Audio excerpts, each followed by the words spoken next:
سبيل الدموع سبيل مريح تنهدى يا صاحي كي تستريح الحمد لله رب العالمين والصلاة والسلام على أشرف المرسلين سيدنا ومولانا محمد صلى الله عليه وسلم وعلى آله وصحبه أجمعين.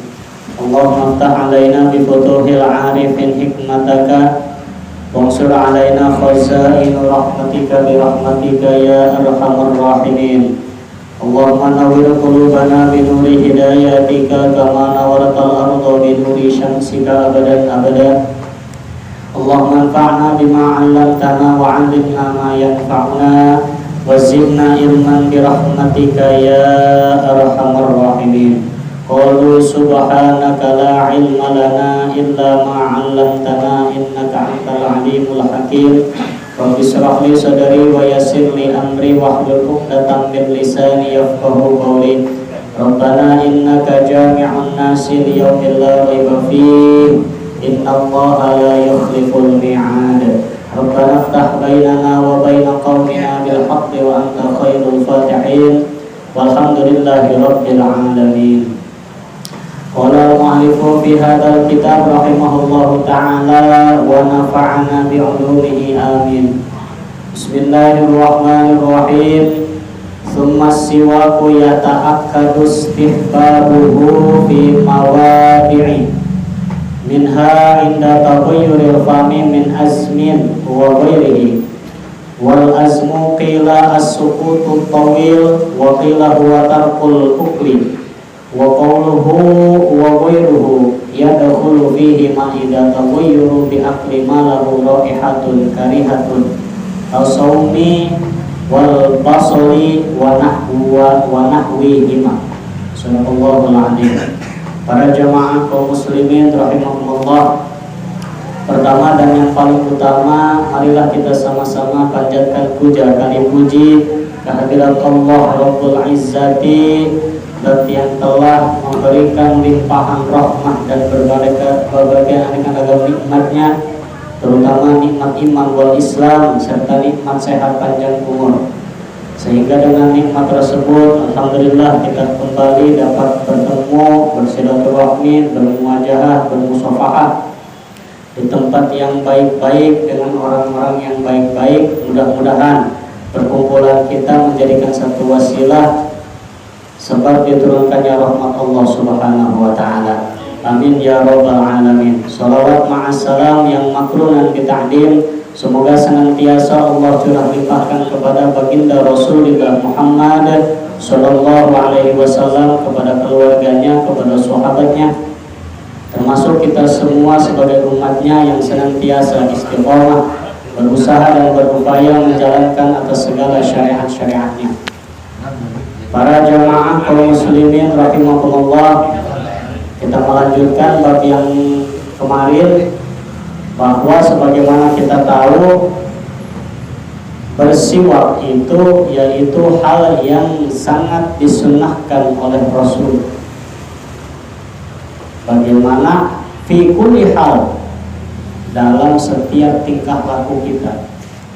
Kemudian dilanjutkan kata Imam Mu'allif, "Tsumma siwaku yata'akkadu istihbabuhu." Kemudian bersiwak itu bisa lebih dikukuhkan lagi kesunahannya. Jadi yang namanya sunnah itu Pak, dikerjakan mendapat pahala, tidak dikerjakan tidak berdosa. Berbeda dengan fardu. Kalau fardu dikerjakan mendapat pahala, ditinggalkan mendapat dosa. Seperti apa Pak Ustaz? Sholat wajib 5 waktu, gitu ya. Sholat wajib 5 waktu. Kalau kita meninggalkannya, baik disengaja, gitu ya, itu mendapat dosa yang bahkan yang sangat besar. Disengaja-sengaja oleh kita tanpa ada uzur. Dan ada uzur itu ada 2. Uzur sholat itu ada 2. Yang pertama lupa, yang kedua tidur. Itu uzurnya sholat, gitu ya. tertidur seperti minggu kemarin kita jelaskan, ada orang yang semisalnya tidur dari jam 10 bangunnya jam 4 sore. Nah itu yang duhur itu dia tidak mendapatkan dosa, cuma wajib dikodok gitu ya.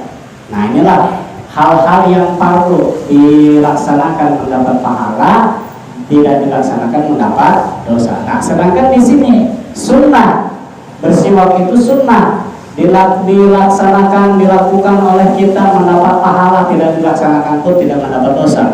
Nah tapi di sini kata Ki Mu'alim, ya ta'akkad istihbabuhu, lebih dikukuhkan lagi kesunahannya, namanya sunnah mu'akkad gitu ya.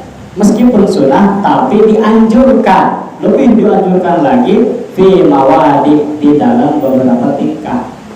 Di antaranya minha inda taghayyuril fam min azmin wa ghairihi. Yang diantaranya yaitu ketika berubahnya mulut kita karena azam. Apa azam di sini? Azam di sini wal azmu qila as-sukutu tawil. Diam yang sangat lama, tidak ngomong-ngomong. Itu tidak ngomong-ngomong kok bisa mengakibatkan berubah aroma mulut kita, gitu ya. Cicing gitu ya, cicing malah mau ditanya cicing baik, Pak kemana? Gitu ya. Nah itu bisa apa? Menimbulkan bau mulut. Nah dalam hal itu disunahkanlah bersiwak. Wakilah huwa tarkul akli. Nah, dan satu kil mengatakan yang namanya azam itu meninggalkan makan, artinya berpuasa. Nah, untuk orang yang berpuasa itu rata-rata mulutnya memang tidak seapa. Makanya puasa udah dihorongkan sempurna, gitu. Nah, adapun kemarin yang kita bahas khaufan minar riya, boleh orang yang bersiwak sikat gigi untuk orang yang berpuasa karena dia tidak ingin merasa dirinya bahwa dirinya puasa, bisik dianggap ria oleh orang lain. Itu tidak jadi masalah dia bersiwak sikat gigi juga. Maka kemarin dijelaskan bersiwak itu wajib sunnah di setiap tingkah kita, terkecuali ba'da zawal lisoib, sesudah tergelincirnya matahari.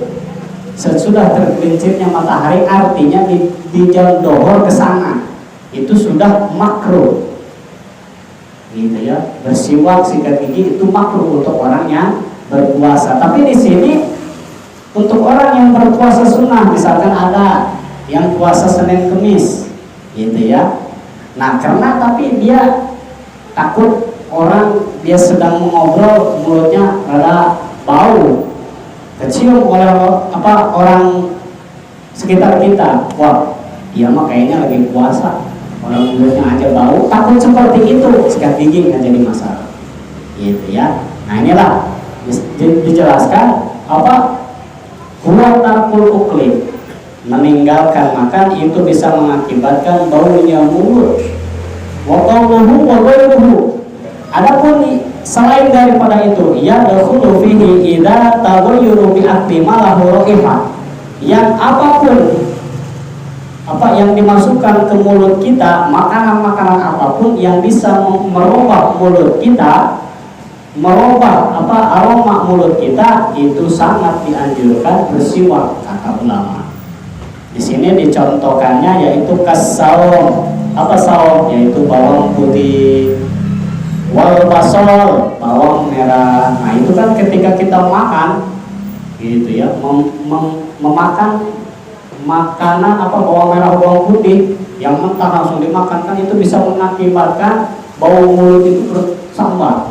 Nah itu sangat dianjurkan untuk bersiwak, sikat gigi, bebersih, tepek sama tuh gitu Pak. Udah banyak nafsu makan apa ya, jengkol ngora, bentar sama pokok yang besar gitu ya, pohon anak mau incu keserangan baik gitu kan ya. Nah itu sangat dianjurkan.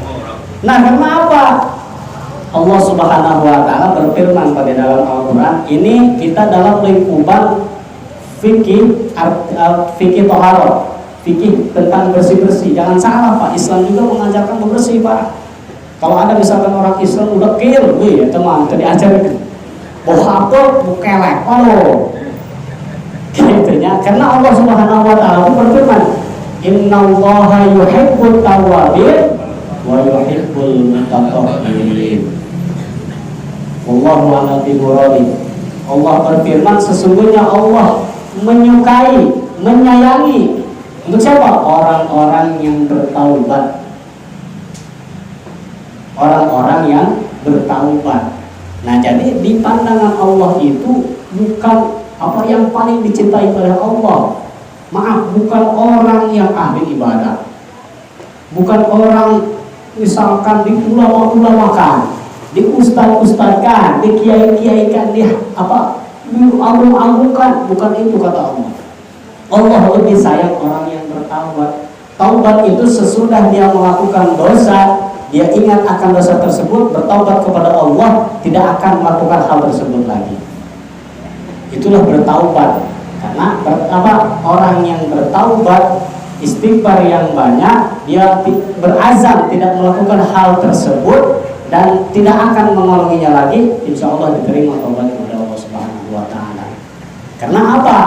Kalau misalkan ada orang yang berbuat dosa, misalkan sesudah maling, katakan ada umat Rasul yang sesudah maling, dia sadar akan dosa malingnya itu.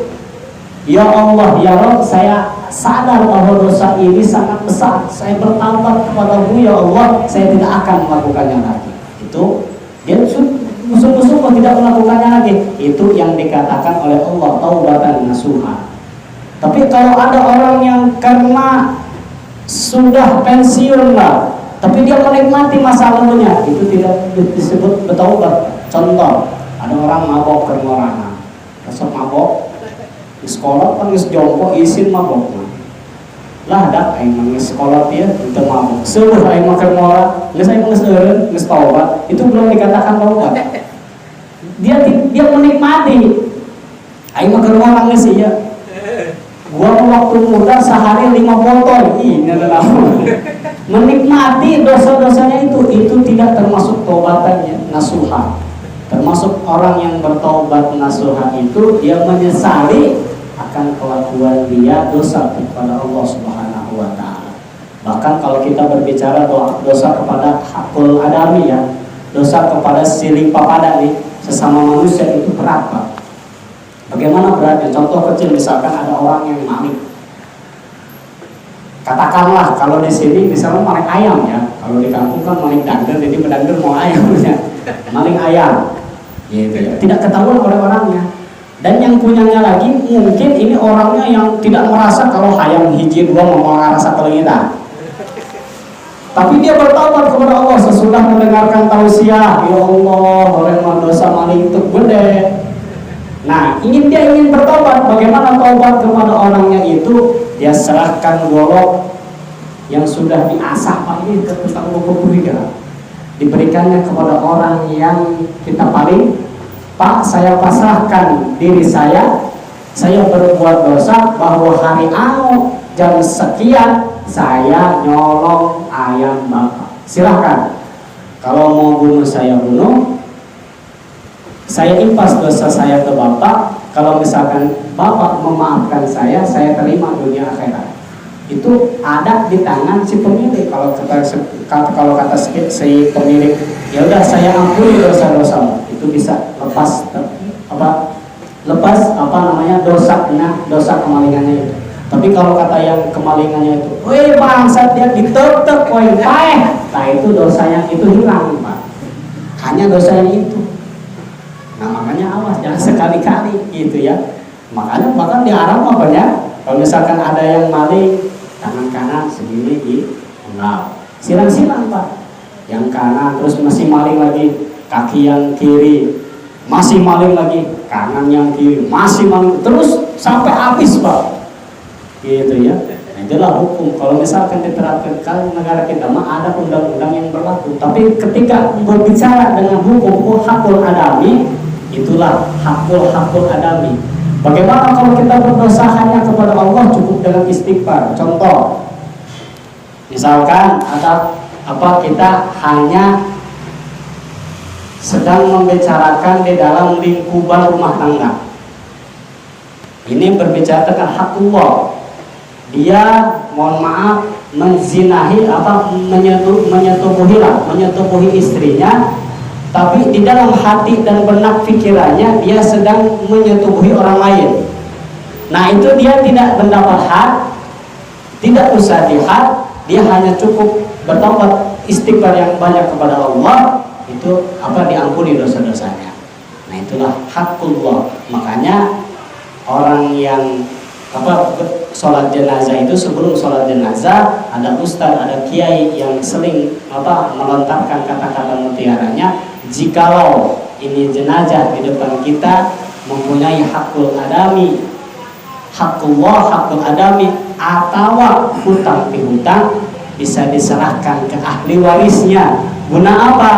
Guna membereskan. Jikalau masih ada masalah yang tidak bisa dibereskan, tidak bisa diampuni, datanglah ke ahlinya guna membereskan. Karena apa? Yang namanya manusia yang masih mempunyai hutang, jangan kenyang berjuta-juta, 500, 1000 aja Pak, itu bakal ada pertanggung jawabannya Pak. Ada catatannya. Bahkan kata satu kim mengatakan arwahnya itu tidak akan diangkat ke atas langit sebelum sebelum hutangnya itu dibayar. Na'udzubillah min dzalik. Nah, makanya itu penting sebelum ahli warisnya itu menanyai kepada seluruh jamaah yang mensolatkan, kepada masyarakat, takutnya ini babeh saya, ibu saya ini mempunyai hutang kepada para jamaah saya. Minta ridho, kalau misalkan tidak bisa diridhoi, itu bisa datang langsung ke ahlinya guna membereskannya.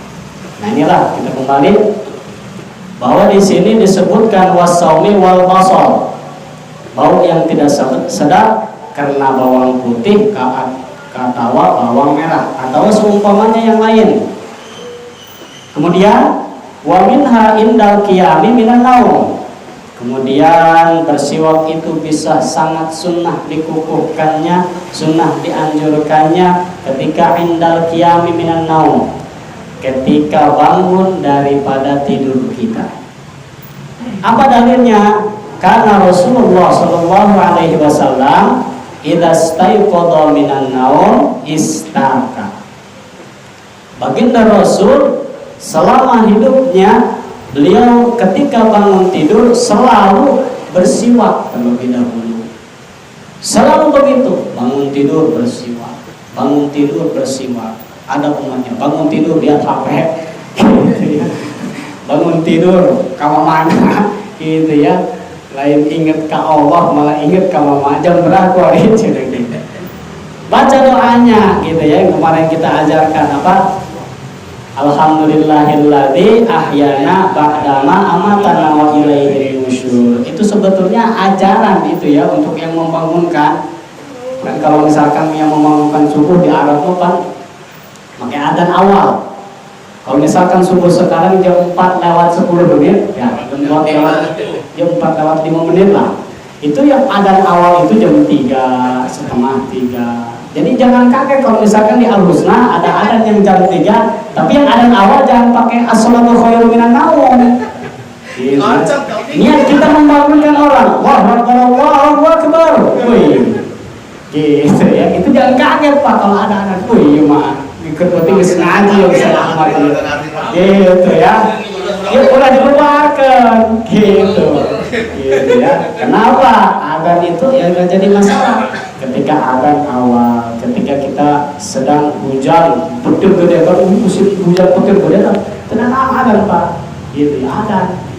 Orang-orang yang kesurupan itu jadi bukan hanya waktunya sholat aja kita Pak, gitu ya. Jadi kita harus tahu tadi setelah adzan awal itu niat kita membangunkan orang, gitu ya. Karena di dalam itu bertujuannya di dalam kitab fikih itu karena takut dikhawatirkan masih ada yang mempunyai hadas besar belum mandi, itu maksudnya Pak.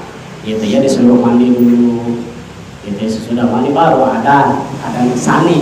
Nah, kalau di Kalau di kita memang kafrahannya ya sholawat aja. Tahrim. Wassalatu wassalamu alaik. Itu sudah minimal. Nah di sini makanya Robbana ya Robbana. Robbana dalam besar. Nggak apa-apa. Yang penting membangunkan orang. Gitu ya. Para jamaah bangun. Jadi jangan kayak dongeng di kampung ya Pak ya. Aki-aki pengurangan. Subuh bangun. Kalau sudah bangun mah nggak apa-apa, mau tidur lagi juga. Jadi aki-aki permohonan gitu ya.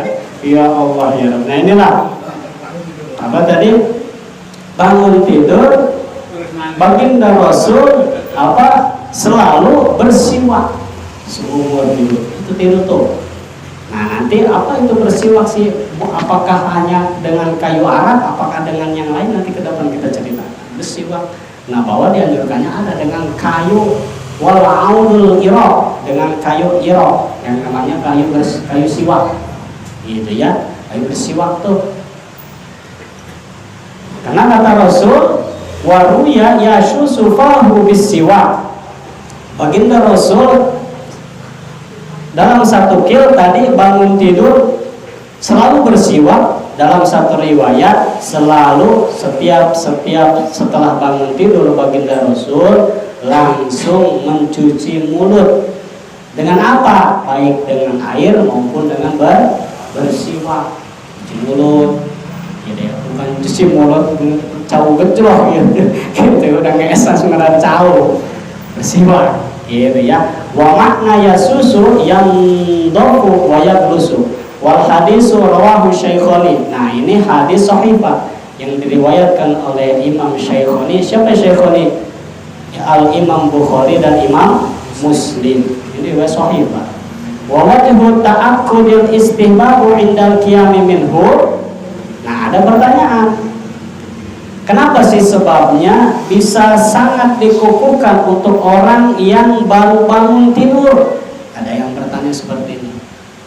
Dijawablah annan nauma yastalzimu tarkal akli wasukuta.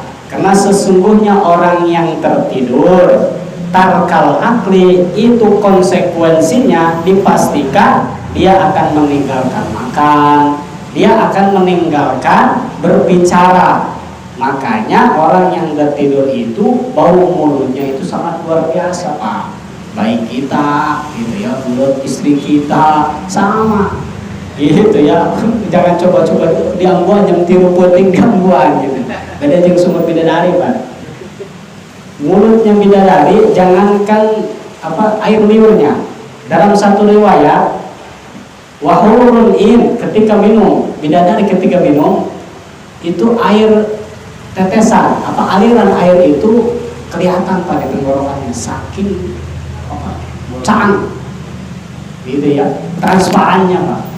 Ya Allah, air liurnya pun kalau misalkan dijatuhkan di kali Cibubur itu ibu-ibu nggak usah beli nggak usah beli sasak Pak, cukup ngambil air yang ada di Cibubur Pak. Saking wangi-wanginya Pak. Coba istri kita, ya Allah gitu ya. Bau gading gitu ya. Ya Allah. Nah makanya orang yang tertidur di konsekuensinya apa bisa meninggalkan makan dan meninggalkan apa berbicara, makanya bisa merubah bau mulut. Itulah disunahkannya, sangat dikukuhkan kesunahannya untuk bersiwak ketika bangun tidur. Nah inilah min asbabit taghayyuri. Kemudian di mana lagi? Wa minha indal qiyami ilas shalah, yaitu ketika kita ingin melaksanakan sholat, sunahkan bersiwak gitu ya, sunahkan. Kenapa? Biqaulihi sallallahu alaihi wasallam, karena sabda Rasul, laula an asyqa ala ummati la amartuhum bisiwak inda kulli sholatin. Jikalau, kata baginda Nabi, jikalau aku tidak memberatkan umatku, maka aku akan menyuruh untuk umatku, kepada umatku bersiwak di dalam setiap ingin melaksanakan sholat gitu ya. Nah, Makanya ini sunnah yang sangat dianjurkan, karena baginda Rasul aja sholat bersiwak itu sholat selalu bersiwak.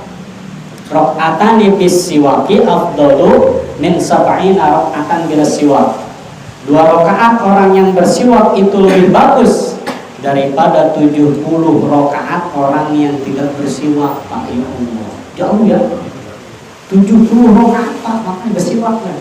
Oh Ustaz, saya mau keluar nggak punya gigi, ya udah seadanya aja, gitu yang ada, gitu ya. Kalau misalkan yang ada depan ya depan, gitu ya. Kalau otomatis semua misalkan, gitu ya, semuanya nggak ada, yang ada aja maksudnya asar-asarnya, gitu ya.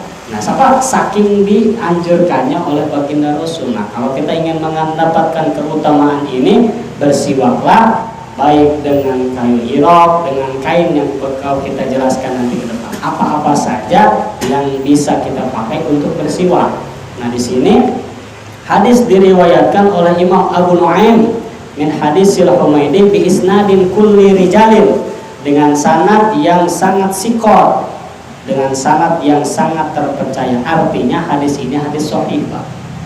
Wasiwaku mutaakkidun indal qiyami ila sholati wa illam yakunil famu mutaghayyiran. Nah, misalkan ya, sebelum sholat kan kita suka berwudu.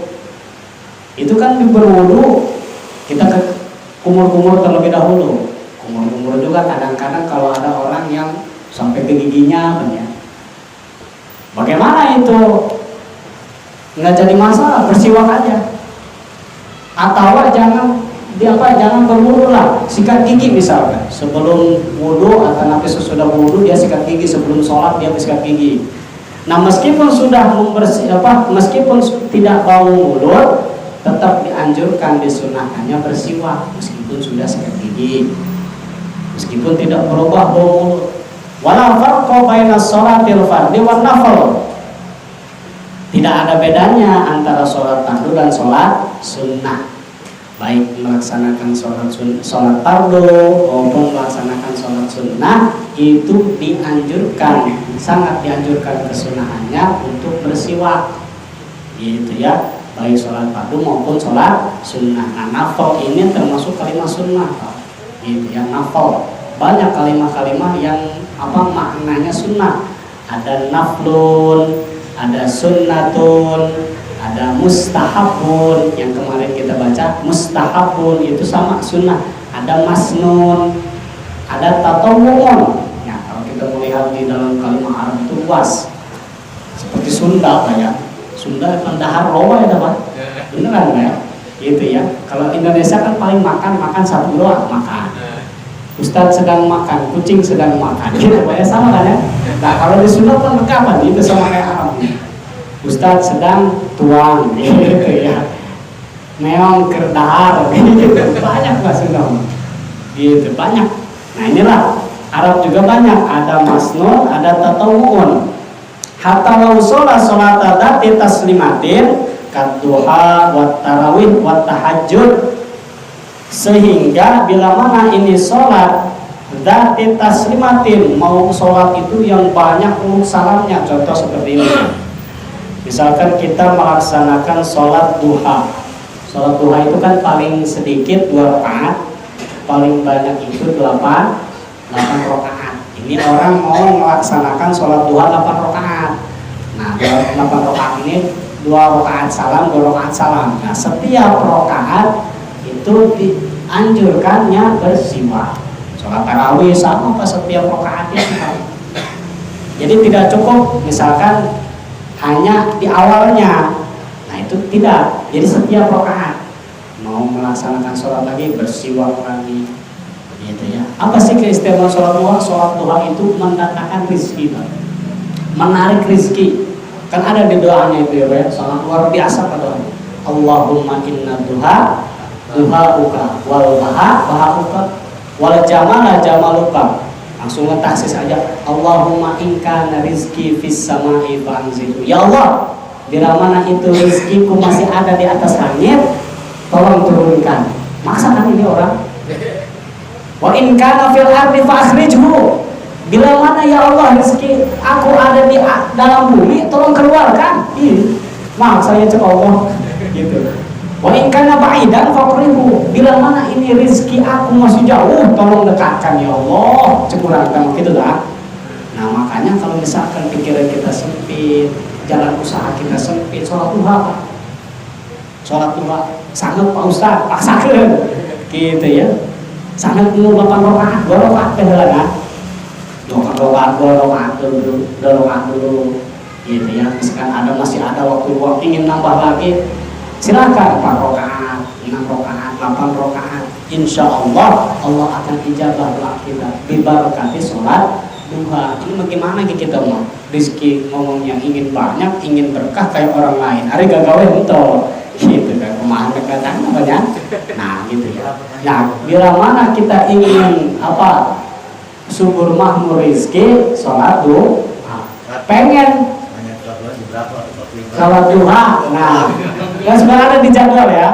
Nah sesudah fajar, nah kan biasanya ada subuh, ada terbit gitu ya, ada terbit. Nah lalu ada duha. Kalau tidak salah bulan ini itu jam 7 kurang itu sudah bisa sholat duha Pak. Nah sebelum berangkat aktivitas kita sholat duha terlebih dahulu. Bisa ya jam 7, setengah 8. Ada yang namanya duha kubro, waktu yang sangat biasanya kiai-kiai terdahulu ngomongnya sebelum sebelum sebelum sholat duhur. Nah itu biasa kiai-kiai terdahulu itu sebelum sholat duhur suka ada naum itu ya, tidur terlebih dahulu sebelum doa. Gitu ya, turu kailullah ya Allah. Turu kailullah, ada tidur sebelum sholat duhur, tapi sholat duhurnya tidak bablas paman sholat. Nah itu biasanya kiai-kiai terdahulu sesudah melakukan sholat duha. Nah, jadi kiai-kiai yang apik itu sholat duhanya jam 10, setengah 11 biasanya sudah mengajarkan santri. Nah untuk kita bila mana kita tidak mampu jam 10, setengah 11 pagi menjadi masalah gitu ya. Yang penting jangan pagi tidak, siang tidak melakukan sholat duha. Dahar kita misalkan, gitu ya. Nah inilah sholat duha. Bila mana rezeki kita ingin subur makmur, laksanakan sholat duha. Bila mana rezekinya mau kontan, sholat maid, sholat maid Pak. Insya Allah kontan akan hari takena. Gede letiknya wawahan amat sama, kuma panitia gitu. Kas mana tuh ya? Ya Allah. Nah inilah bila mana kita ingin dinaikkan derajatnya oleh Allah tadi sholat tahajud. Sholat tahajud, persyaratan sholat tahajud yang itu harus tidur terlebih dahulu. Walau lahdatan, meskipun sekicip mata, hanya serep dong gitu. Yang penting ngerenyep, yang penting kita sudah tidur. Oh Ustaz, saya mau kebagian rokan nih malam ini, tapi mau tahajud. Bagaimana itu? Sholat hajat aja gitu ya, sholat hajat jangan sholat tahajud. Ganjarannya sama, derajatnya sama. Cuman kalau sholat tahajud gitu ya, keistimewanya lebih. Kenapa? Dikatakan oleh Allah, mahmuda akan ditempatkan oleh Allah di makom yang terpuji, di tempat yang sangat terpuji untuk orang-orang yang istiqomah dalam tahajudnya. Ya Allah. Jadi kalau hukum dunia mah seperti ini Pak, misalkan nggak ada tiriungan seperti ini nih, gitu ya. Dia yang istiqomah tahajud itu akan dikuat hati orang-orang para panitia itu tidak ditempatkan di posisi yang hina. Untuk ditempatkan di tempat apalagi sendal misal isi situ tuh di dekat-dekatnya dengan orang-orang alim. Nah, biasanya hukum dunia itu seperti itu. Untuk orang yang istiqomah sholat tahajudnya akan dipancarkan wajah kesolehannya dalam dirinya gitu ya. Karena ada kan orang yang kelihatannya manis, emang kelihatannya manis tapi pihewaun banget putih bersih tapi picengkeun bersih gitu. Tapi ada orang yang hitam tapi manis Pak kelihatannya gitu ya, hitam manis gitu, dan kopi gitu ya, kopi hitam gitu. manis. Nah inilah tahajjudi istihabbu lahu ayastaka likulli rakaatin. Jadi bersiwak setiap 2 rakaat. Gitu ya. Salat tahajud pun tidak ada batasnya, Pak. Paling sedikit 2 rakaat, paling banyaknya tidak ada maksimal. Gitu ya, sampai waktu yang ditentukan. Nah, kalau misalkan kita tidak bisa 2 rakaat, tidak bisa seperti 12 rakaat, 16 rakaat, 2 rakaat aja, Pak. Bahkan kemayangan seperti sholat tahajudnya Sayyidina Utsman, Pak. Bagaimana tahajud Sayyidina Utsman? Tahajud Sayyidina Utsman itu semalam hanya 2 rakaat, Pak. Cuma menghatamkan Al-Quran dalam 1 malam. Gitu ya. 2 rakaat tahajud 1 malam, tapi rakaat yang pertama dari surat Al-Baqarah sampai surat Al-Kahfi. Rakaat kedua dari surat Al-Kahfi sampai min syarril waswasil khannas alladzi yuwaswisu fi sudurin nasi minal jinnati wan nas. Allahu akbar. Kira-kira ada yang sanggup gitu ya. Kulhu baik seorang. Gitu guys, kulhu lah. Aduh, besik ogah lain sholat tahajud ya sih gitu. Sakuran jelas dan dasar sanggup punya. Nah, apa sih susulatan yang dianjurkannya Pak Ustadz? Yaitu sabihis dan kuliah ayyuhal kafirun. Ayat kursi yang dimasa. Yang penting Al-Quran, jangan surat anak aja, Pak. Yang penting Al-Quran. Waduh, ayat kursi aja nggak apa, saya mau kadang-kadang balik dong gitu Pak Ustadz. Kulhum gelas bro. Dua anak kulhum itu jadi masalah. Sebab kulhu itu masih Al-Quran. Kata banyak gitu ya, kata orang tua dulu. Misalkan ada orang sholat taraweh, imamnya hafalnya kulhu doang. Sah Pak? Sah. Silakan aja, sah. Ada telir. Gitu. Bingung makmum Pak ini di rokat pertama, rokat terakhir. Penyawa yang kulhu aja tadi Pak. Gitu. Ada orang yang kulhu paling dapat gelar nih. Siapa dia? Mam kulhu. Setiap sholat kulhu aja, gitu ya. Nah inilah sholat tarawih, sholat tahajud. Wa kadzalika lil janazah. Begitupun disunahkan, dikukuhkan kesunahannya untuk sholat jenazah. Gitu ya, sholat jenazah pun sama, Pak. Gitu ya. Bagaimana kita maklum, sholat jenazah itu mempunyai rukun-rukun. Yang mana rukun sholat jenazah itu ada 7. Secara singkat ada 7 Pak ya, rukun sholat jenazah. Kalau kita tidak menempatkan rukun ini, tidak sah pas sholat jenazah kita, Pak. Tidak ada artinya, tidak ada pahalanya untuk jenazah. Makanya kita harus tahu. Mana yang pertama? Yang pertama yaitu al-awwal niat. Niat ya. Nah, cuma di sini ditafsirkan secara singkatnya. Niat itu dibarengi dengan ucapan kita, tapi jangan disebutkan nama si mayit. Gitu ya. Misalkan seperti ini contoh, usolli sunnatal janazati anu binti anu arba'at Allah. Tidak usah Pak. Hanya sebutkan secara singkat. Misalkan kalau kita makmum cukup dengan nawaitus sholata 'alal mayyiti atau ala man shalla 'alaihil imam. Usolli sunnat usolli arba'at takbiratin man shalla 'alaihil imam. Cukup seperti itu. Gitu ya. Atau yang kapan adik kita Pak? Usolli ala hadal mayyiti untuk laki-laki atau ala hadhil mayyitati untuk perempuan.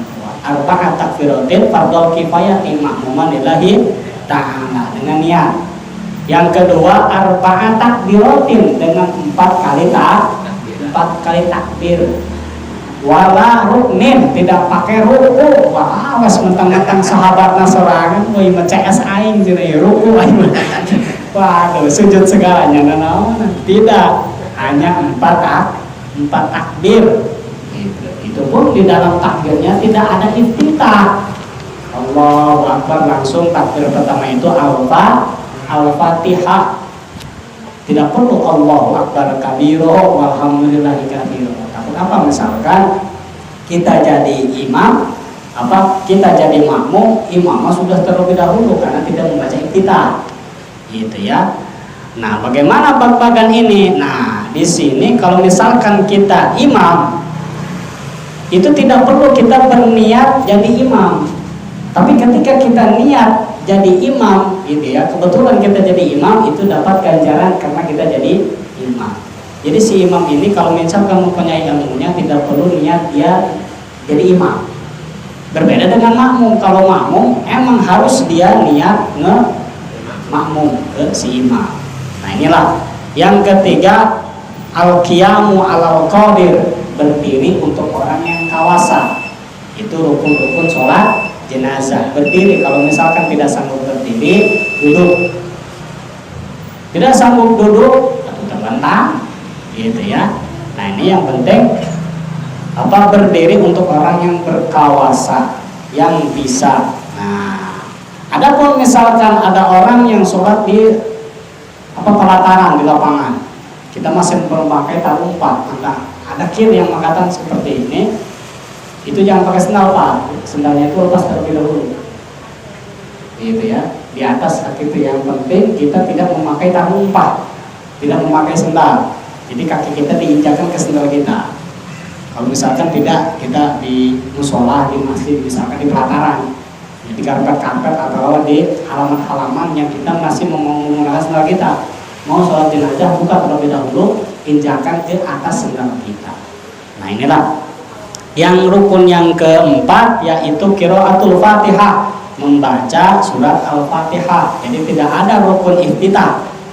Wal khamisu as-salatu 'alan nabiy sallallahu alaihi wasallam. Yang rukun yang kelima yaitu membaca sholawat kepada baginda Rasul. Nah, sholawat di sini samakan seperti sholat fardu, yaitu sholawat Ibrahimiyah pada saat takbir yang kedua sesudah Fatihah. Takbir membaca sholawat Ibrahimiyah, innaka hamidum majid. Takbir lagi mendoakan si mayit, Allahumma ighfir lahu, kalau mayitnya laki-laki, Allahumma ighfir lahu warhamhu wa'afihi wa'fu anhu. Cukup, masih ada kepanjangannya Pak, gitu ya. Nah, takbir keempat masih mendoakan si mayit, Allahumma la tahrimna ajrahu wa la taftina ba'dahu waghfir lana wa lahu wa li ikhwanina alladziina sabaquna bil iman wa la taj'al fi qulubina ghillan lil ladziina amanu rabbana innaka ra'ufur rahim. Jangan sembarangan itu, jangan kita pengen sholat mayit aja Pak. Kenapa? Hakikatnya kita mendoakan mayit, Allahumma ighfir lahu, ya Allah ampunilah dosa ini mayit. Allahumma ighfir lahu warhamhu, rahmatilah, wa'afihi, ampunilah, wa'fu anhu, ampunilah ampunilah dosa-dosanya. Itu gitu ya. Kalau misalkan hanya ngerentren, memang itu bagus gitu ya. Yang penting kita ketika berdoa, si imam sesudah melaksanakan sholat berdoa, itu kita ikut amin, dapat pahala gitu ya.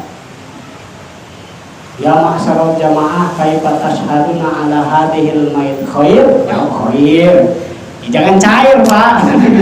Mentang-mentang kayak tadi rizkinya kontan atau cair Pak gitu Pak. Dan khair apa? Artinya wahai jamaah semuanya, apakah ini mayit sudah bagus? Bagus dalam artian di sini bukan karena kehidupannya Pak. Awas jangan salah artikan. Bagus di sini bukan melainkan kata hukum fikih di sini itu si imam bertanya kepada makmum, apakah ini si mayit sudah bagus? Bagus dalam artian sudah dikafani, sudah dipandikan, dan sudah tinggal dikuburkan ke liang lahat. Apakah sudah bagus? Dijawabnya oleh makmum, bagus. Gitu ya. Ada anjurannya, ada Pak. Gitu ya. Kalau mau ulah sholat jenazah digelindingkan baik. Geus teh nguburkeun mana gitu ya. Nah, inilah para jamaah kaum muslimin rahimakumullah. Bagaimana seterusnya? Wala farqa baina sholati bil wudu'i wa tayammumi wa inda faqdit tuhurain. Akhir, tidak ada bedanya bersiwak itu baik yang sholat yang menggunakan wudu maupun yang tidak menggunakan wudu. Apa? Tayamum, tetap dianjurkannya bersiwak. Atau yang tidak keduanya, berwudu tidak, tayamum tidak. Emang bisa Pak Ustaz? Bisa. Kenapa? biihtiramil waktu, karena menghormat waktu. Misalkan contoh yang namanya menghormat waktu itu Pak, kita sedang dalam perjalanan gitu ya, tidak ada tempat wudu, tidak ada tempat untuk tayamum gitu ya, kita sholat aja Pak, karena biihtiramil waktu, menghormati waktu. Misalkan sholatnya waktu sholat zuhur, menghormati waktu sholat zuhur. Nah tapi ketika kita sampai tujuan ada air atau ada debu yang bisa kita dipakai tayamum, ulang lagi. Ini ada sholat kita itu bisa menimbulkan rasa ihtiramil waqt. Jadi jangan sekali-kali bisa misalkan jama' takdim, jama' takhir itu ada persyaratannya Pak. Kalau misalkan tidak berlaku, masih misalkan hanya beberapa kilo, itu tidak bisa ada hukumnya jama' takhir. Contoh kecil, misalkan kita perjalanan hanya ke Rangkas Bitung, itu kita ingin jama' takhir. Apa jama' takhir? Dohor dikeasarkan. Jadi nanti di waktu asar cukup dengan 4 rakaat dikosor sholatnya, itu tidak cukup Pak. Kalau tidak salah harus memulai berapa pos. Contoh kecil, misalkan kita perjalanan dari sini ke lemburnya Pak Mansur, Surabaya ke Madura, itu bisa kita niat jama' takdim, jama' takhir. Jama' takdim kita mendahulukan sholat. Kalau misalkan kita kira-kira, wah saya kalau misalkan di sini tidak sholat asar terlebih dahulu, ini sholat zuhur nih berangkatnya, bisa ketinggalan di sana. Ini perkirakan nyampenya ini jam 5:30 atau nanti maghrib, gitu ya. Nah ini sholat asar bakal keliwat jama' takdim. Nanti kita akan bahas dalam pertemuan yang berikutnya. Mudah-mudahan kita semua dipanjangkan umurnya oleh Allah Subhanahu wa taala, kita supaya bisa tahu sampai sejauh mana ilmu Allah Subhanahu wa taala. Bi barakati ummil kitab Al-Fatihah. A'udzu billahi minasyaitonir rajim. Bismillahirrahmanirrahim. Alhamdulillahirabbil alamin arrahmanir rahim maliki yaumiddin. Iyyaka na'budu wa iyyaka nasta'in.